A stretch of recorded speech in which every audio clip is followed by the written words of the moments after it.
From our earliest years, we are instructed that family is paramount, that regardless of what unfolds or how they treat you, forgiveness is mandatory, and you must stay and endure. But what happens when that allegiance causes you pain? What if affection is wielded like a weapon? What if the very individuals closest to you are the ones preventing you from realizing your true self? Carl Jung, one of history's most significant psychologists, grasped this quiet battle. He didn't merely probe the mind. He brought to light the hidden dynamics within families that hold us captive: guilt, shame, emotional manipulation, and unconscious wounds handed down like heirlooms. Jung's message wasn't to sever ties with people, it was to see with clarity. And once your vision is clear, you cannot go back to not seeing. This video is not a call for rebellion, but a call for self-respect. It's about identifying unacceptable behaviors, even from those we cherish most, and finding the courage to declare, "This is not love. This is not acceptable. Not any longer." 1. Emotional manipulation. They claim to love you, yet that affection is conditional. If you genuinely cared for me, you would do this. You are hurting me by choosing to live your own life. You are so selfish. It begins with small, subtle guilt trips, theatrical reactions, and unspoken rules. Over time, however, you start to diminish yourself. You second-guess your own mind and suppress your needs simply to maintain harmony.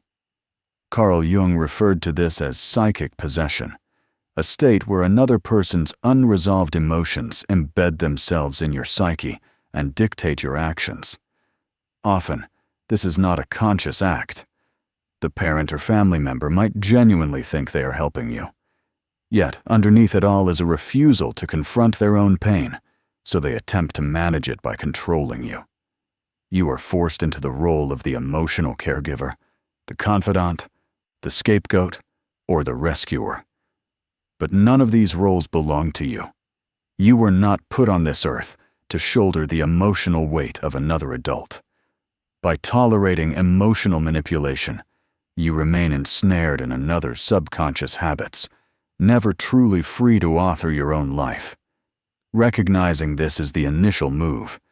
You are not required to hate them, but you are required to stop perpetuating the cycle. 2. Suppression of your true self. Don't speak that way. Why must you always be so different? You're a source of embarrassment for us.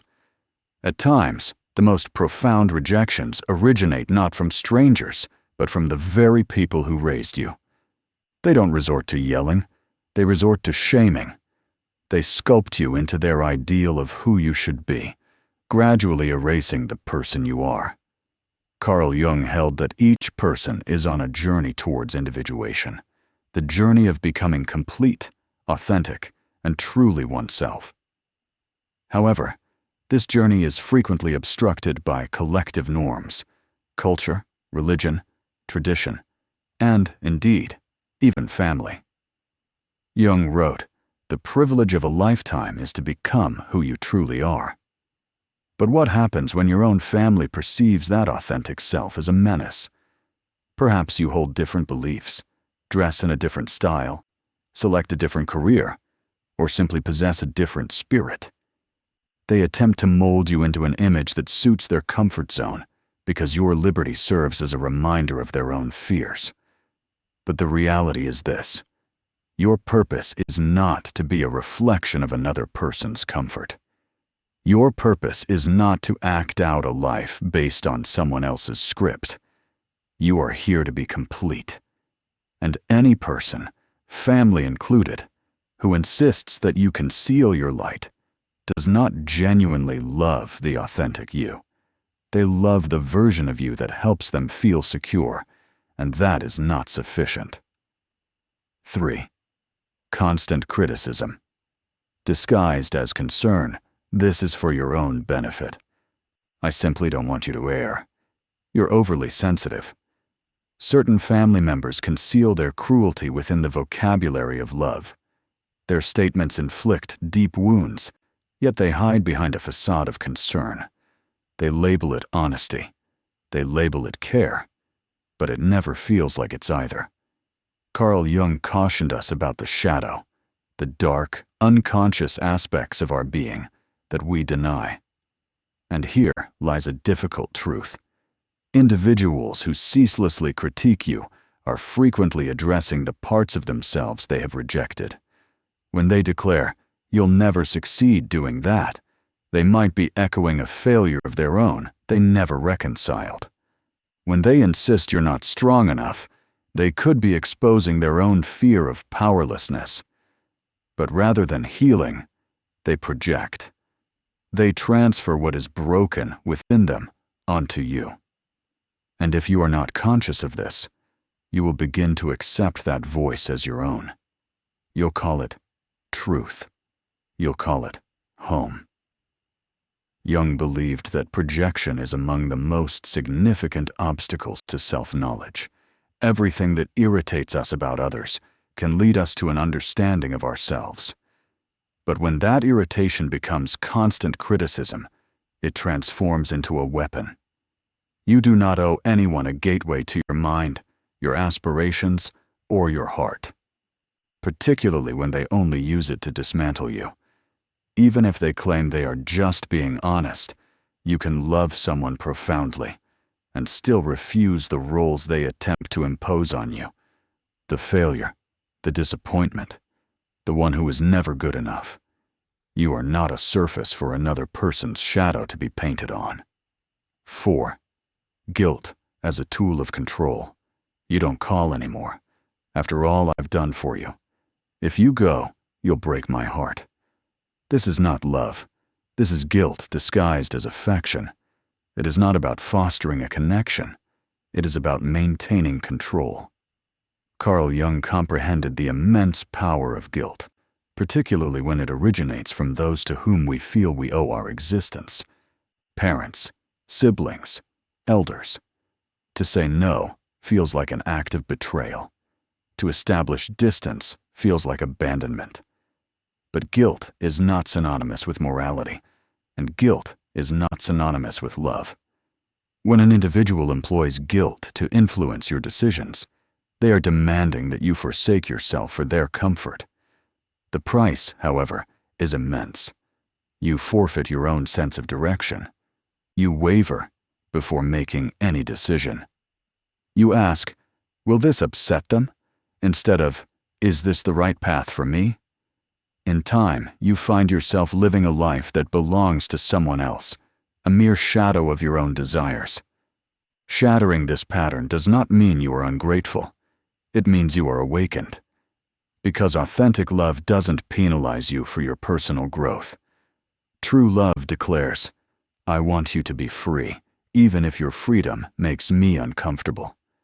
Those who use guilt to keep you small may never be different, but you can.